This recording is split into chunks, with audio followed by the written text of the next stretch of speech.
So let's get to our third challenge, and this is going to be regarding the best crypto picks for the next 5 days. So you guys have to pick some cryptos, play some trades on those, and let's begin with Santo. You have a few of them, so I'm not sure which one you've decided to trade. You had BTC, you had Cardano, Luna, XRP, a few other ones, I think. So what you want to head regarding cryptos for the next 5 days?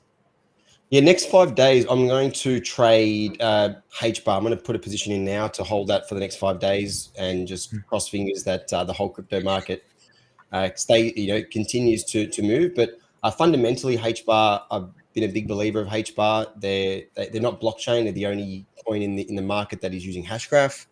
Fundamentally, they've got an amazing background and amazing partnerships with some great governing members. And it's been hovering again above that 20-cent level for the last few weeks. So I'll be taking it for a long because the major resistance levels for HBAR would be 20, 22, 26, 28. It sort of moves in 2-cent blocks, if that makes sense. So I'll be holding it till maybe 24 if it hits there for the next 5 days. That'd be nice. Cool. When it comes to crypto, are you looking at the fundamentals of like the project, the crypto, when you place longer term trades like this, or does it not matter for you and you're just looking at technicals? It's a bit of both. If we look at the data. I mean, if we look at the harmonic pattern on HBAR, it's completed a bat pattern, and we're at extreme levels now. If we take I'll clean up the chart for you again. We look at the ABC. We have the A retraces into 61, which is that golden 61.8. And if we could use the high of that candle, but I would bring it down to the 61.8 because that's the key Fibonacci. And then we want to project that out to 1618. Again, that's that key ratio. And if I just move this down, make it nicer. And we're at around that key extreme level.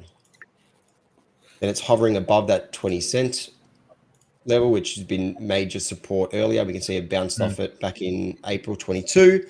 It's consolidated around that level for months and then found support again back in December 5 and then support again and sprung off 28th of January.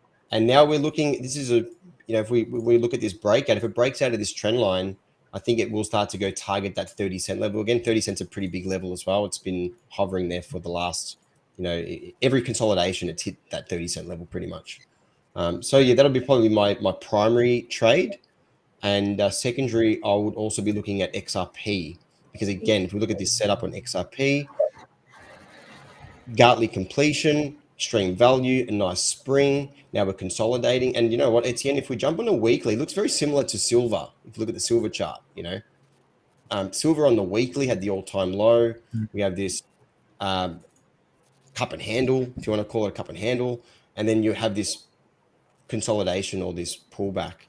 So 15-minute time frame, it's already starting to take off. We've got a nice resistance level here for it to hopefully break through. But over the next 5 days, I'm putting my bets on XRP and HBAR. Awesome, interesting. By the way, I gotta ask, you have these like green bars with extreme values. How do you place those? How do you kind of write these on your chart? Because I've never seen someone write these things on a rectangle like this on TradingView.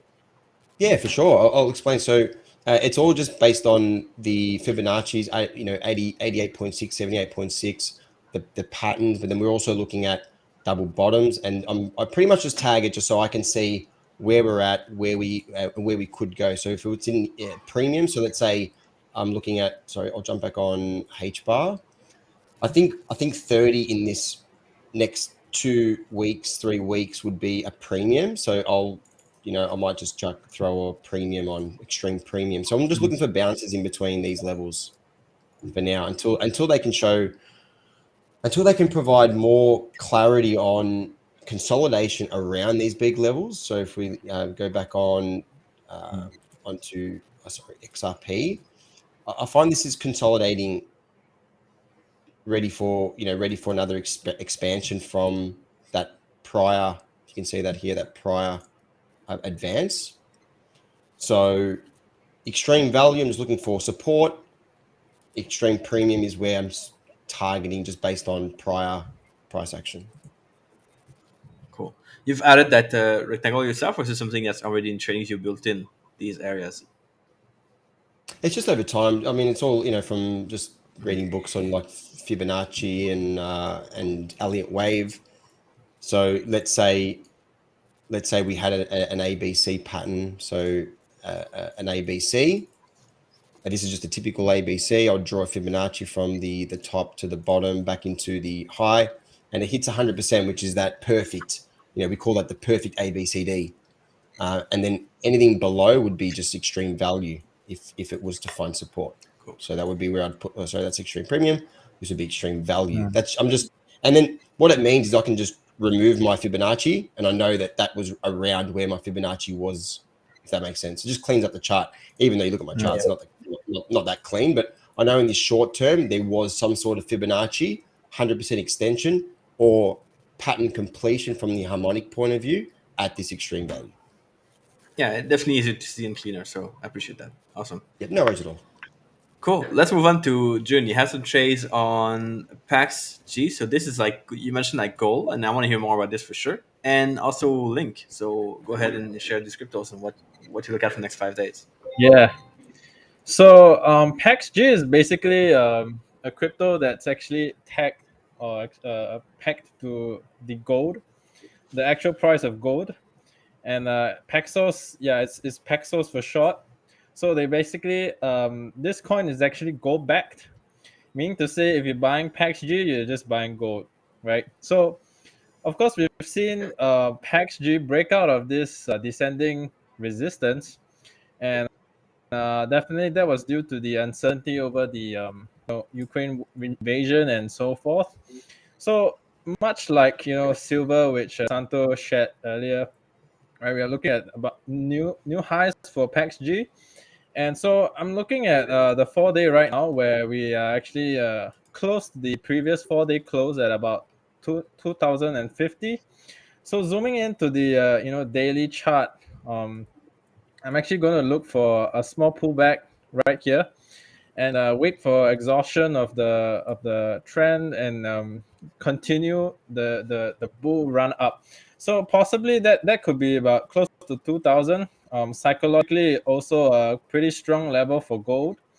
So maybe it will come back down to about 2000 before we'll see a continuation and a break. Or perhaps it could even come down to the 1960 or 1950 region, where I'm going to trade the pullback into the long, and hopefully we can see gold breaking new all-time highs, right? Sorry, PAX G, right, for that matter. And if we can see that weekly close above 2050, which is this horizontal line right here, then it could be a good chance that we could see continuation to the upside, right? Otherwise, you could also trade the resistance turn support at this level, right? So that's where I'm actually looking at to take a trade on gold. Yeah. It could pull back to 2000 and we can take the trade from there. But bear in mind, we are actually now at resistance according to the historical price action. So possibly it could be a short-term pullback for the next few days. I could be taking a short, but definitely taking a long from about 2000. Yeah. So that's my trade for PAX G, and I can move on to Link right now. So Yeah, go Link, ahead. Link actually was one of my favorite coins before, but now it seems like it's not really doing that well. And we're also looking at DeFi coins who are also struggling, right, in this entire year to even have any break. All right. So we're looking at Link, constantly getting exhausted after every bull push. Previously we got rejected at 34 and now at about 27. And so right now I'm looking at this key level at $15 where we just got a rejection. All right, at this weekly horizontal.